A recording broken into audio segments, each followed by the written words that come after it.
why do we need to politicize everything that is happening in our country? جی سویرا کتنے بچے ہیں آپ کے؟ ماشاءاللہ سے 2. کیا نام ہے؟ کسی ایک کا نام بتائیں.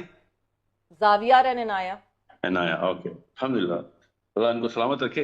اور سمجھیں، جب آپ کو پتہ چلے گا نا کہ اسی طرح کی ایک عنایا KFC کی گولی سے فلسطین میں کل شہید ہوئی ہے، تو آپ کو پتہ چلے گا یہ پولیٹیسائز نہیں ہے، یہ ہمارا ریلیجیس آخرت کا میٹر ہے. فلسطین is not a political matter, it is an Islamic matter. You need to educate people, you're in journalism, کہ ہمارا دین وہاں پہ خطرے میں آیا ہوا ہے. They are killing our kids, they are killing our anayas. میری بیٹی کا نام قرات ہے. They are killing our qirats there. آپ سمجھ رہے ہیں this is politics؟ یہی تو مسئلہ ہے جو میں پہلے دن سے رمضان ٹرانسمیشن میں کہہ رہا ہوں کہ ہم نے دین اور سیاست الگ کر دی ہے. اور آپ سمجھ رہی ہیں کہ اگر کوئی چیز سیاسی ہو گئی ہے تو اس کا دین سے تعلق نہیں ہے، اور دینی ہو گیا تو سیاست سے تعلق نہیں ہے.